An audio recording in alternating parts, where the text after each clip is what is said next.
Welcome to another episode on our channel.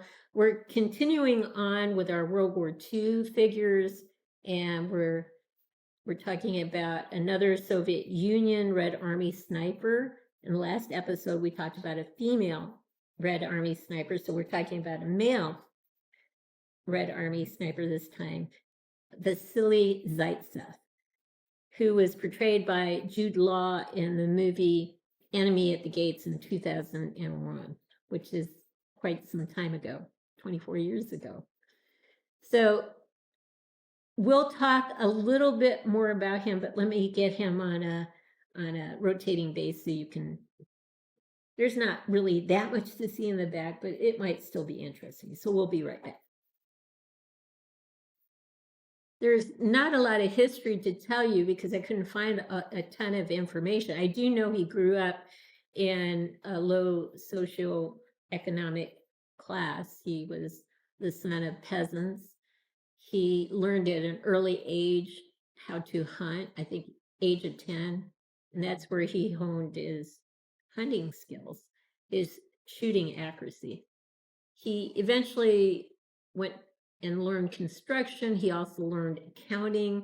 And when he entered the Red Army, he was put to work in the finance department and did quite well, apparently. They really liked his work, and he really wanted to go to the front lines, had to apply like 5 times to finally be successful with that process. And it was there where he was starting to become known with his shooting skills, and eventually was recognized for his accuracy in shooting and received a rifle with a scope, and was told to basically become a sniper. I think he had a confirmed kill at 800 meters, but overall, in the Battle of Stalingrad, he had 225 confirmed kills, and before that, 40 other kills. But in terms of sniper-related kills, I think the total count was 242 altogether. So he had quite a reputation of being successful with a sniper rifle.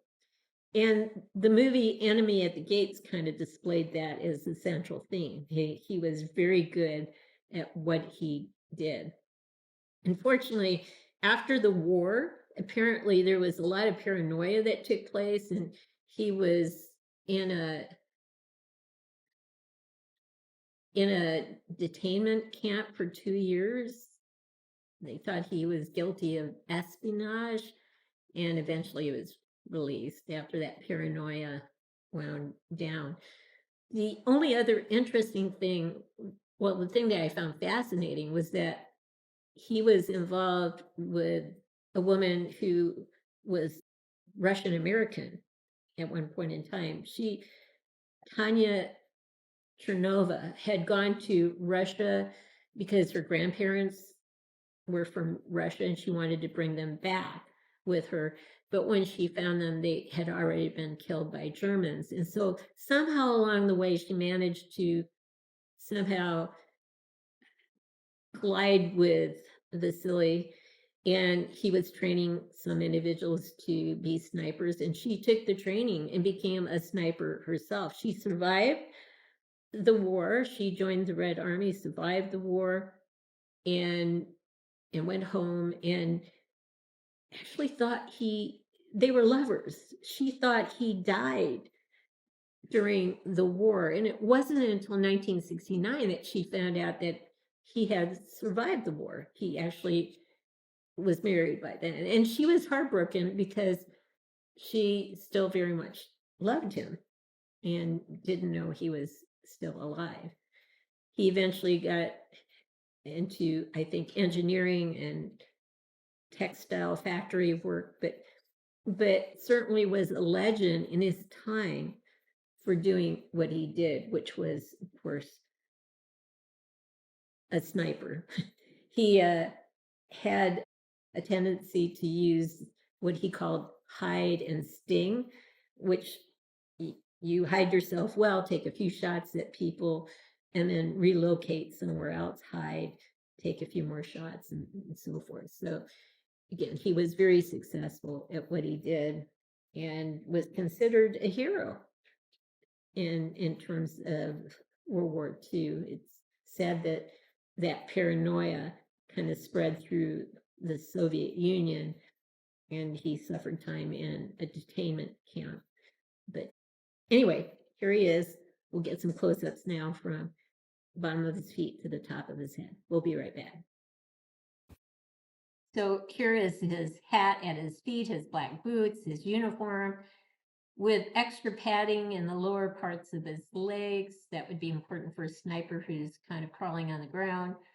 Kept him light with the canteen so he wouldn't make too much noise. His Mosin-Nagant with a scope. The shirt that matches, along with the poncho that matches to keep him warm or dry. And this is a Dragon in Dreams head sculpt. A very good likeness of Jude Law. He's pretty much already in a profile, but I'll turn him a little this way and move all the way over to the other side.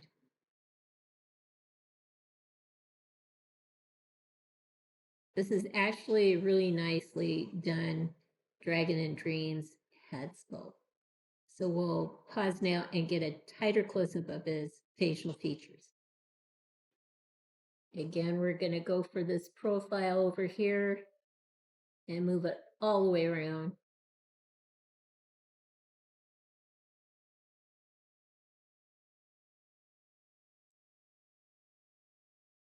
So hopefully you can catch more details with this head sculpt. And there you go. So we've talked about Germany, and we've talked about two snipers from the Soviet Union. I hope you've liked what you've seen. If you have, consider giving us a thumbs up and subscribing to our channel. In the meantime, everyone, please have a great day.